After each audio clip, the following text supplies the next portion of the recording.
right, it's game number 25 for the Celtics where they look for another win at TD Garden against the Milwaukee Bucks. I am your host, Josue Pavone for CLNS Media, alongside Gery Woelfel once again because, well, the Bucks are in town, and that's what I do here on the Celtics pregame report. Gery, not to state the obvious, but this is going to be a good one tonight. Yeah, it should be really good. The Bucks are finally getting their act together, or so it appears, and the Celtics have had their act together basically all season, right? So, two teams that are playing at a very high level. The Bucks enter tonight's game as an above 500 team. I mean, their guys are healthy, but they look slightly different compared to the last time we saw these two teams face each other. The Bucks have added a scorer to their backcourt. His name is Eric Bledsoe, and it didn't take away they didn't take any players from their core in shipping away Greg Monroe to get him. How is Bledsoe fitting in with his new teammates? Well, it's been a pretty seamless transition.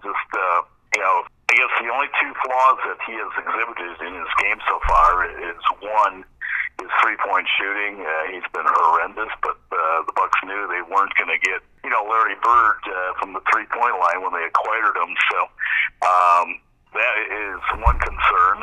Another concern is his health.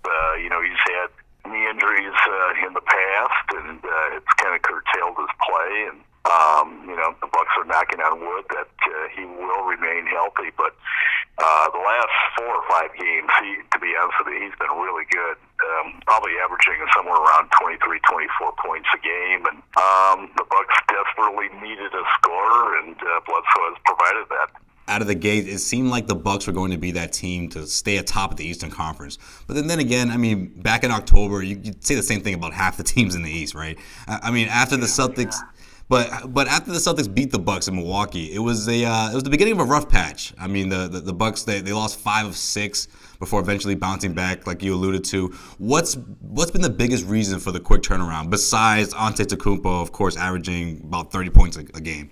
Yeah, Bledsoe obviously has been a stellar addition, and Chris Middleton, might be the most underrated player in the NBA.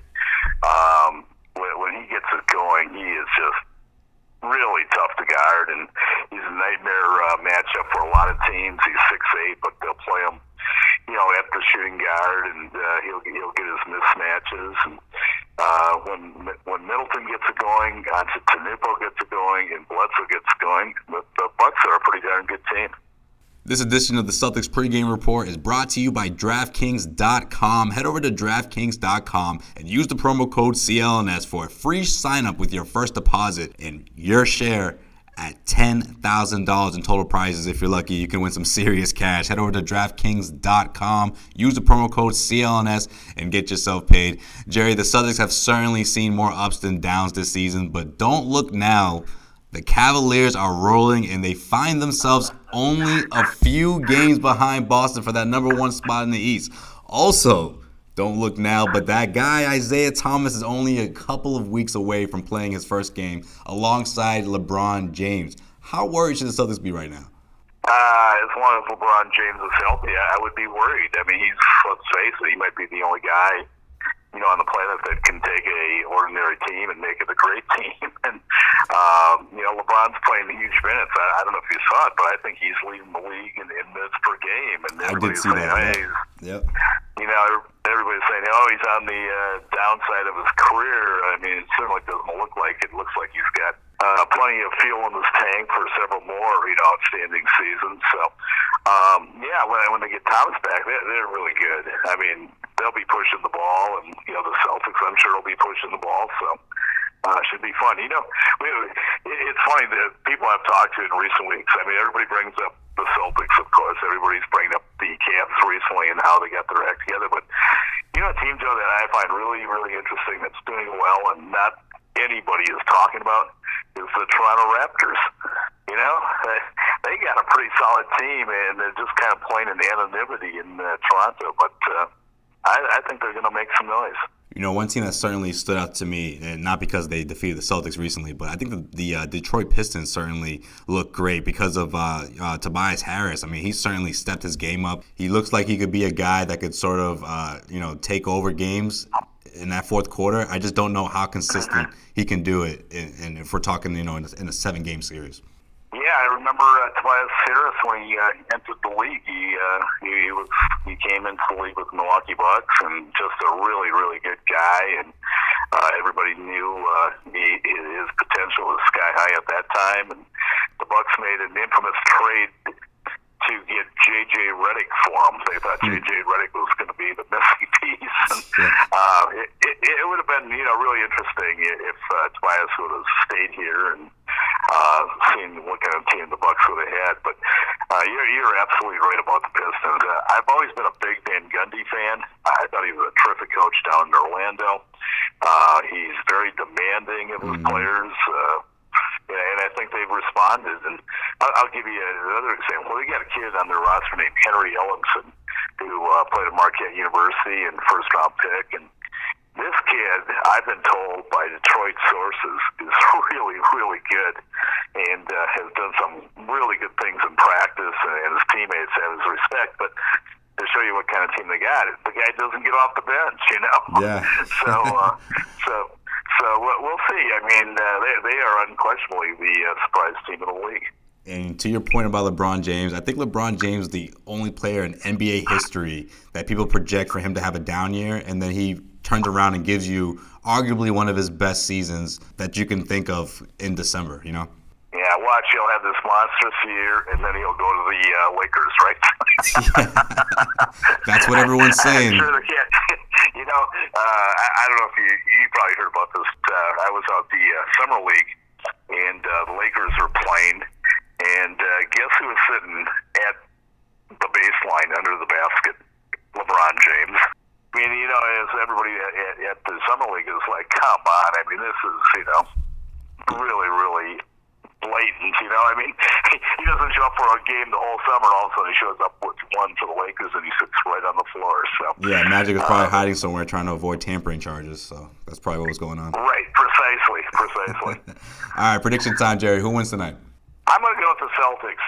The Bucks have played much better of late, but they've also played some real suspect competition. I mean, I don't know if you've seen the Kings lately, but they I wasn't going to mention it, but yeah, I did notice that. And they played a Utah team, which at the time was struggling without Gordon. And Portland was a good win because it's not easy winning in Portland, but Portland's guards got into a shooting funk in the first quarter and got behind and never caught up. And, Portland without McCollum and Lillard playing at a high level is just another team. So, yeah, I'll go with the Celtics.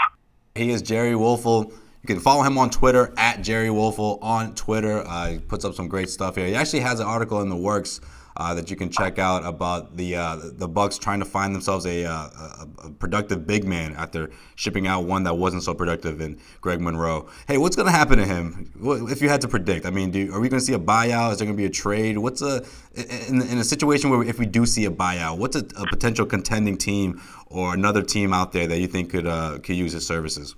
Yeah, I keep hearing, they want to buy him out, but I also heard from sources in the Suns organization that they're going to play this out and try to keep him until the trading deadline in February, and look for a team that is in the playoff hunt that needs a center, obviously, and they're hoping to recoup a first-round pick. That's their idea. Yeah, that's what I've heard too. The first-round pick. Yep. Yeah, so according to this person I talked to, he said that's the plan now. Whether that ends up being the plan, who knows? But can you imagine?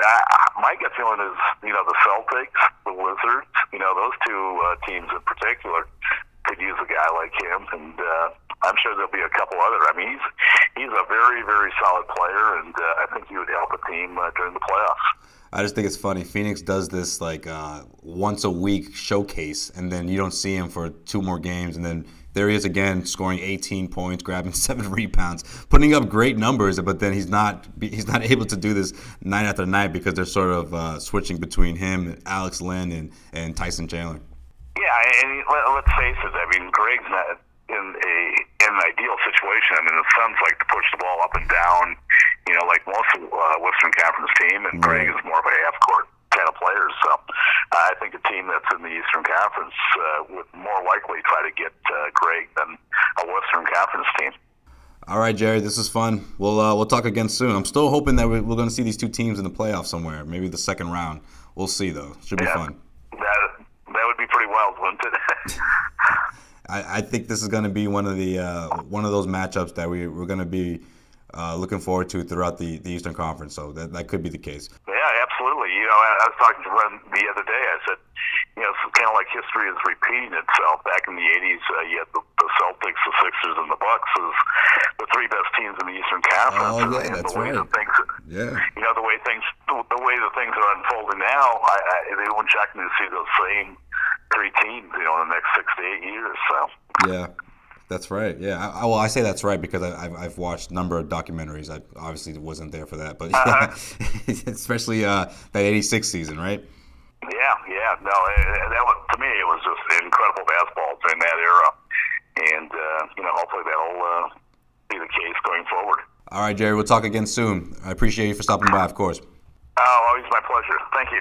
Well, that's going to do it for this edition of the Celtics pregame report. Make sure you check out the Garden Report after the game on the CLNS Media YouTube channel for all the raw and uncut videos from the locker room and from the press table, and plenty of reaction from the parquet. Weekday shows air on the Celtics Newsfeed channel, on iTunes, Stitcher, and the CLNS Media mobile app. For today's Boston Celtics pregame report with Josue Pavone, this is Josue Pavone signing off.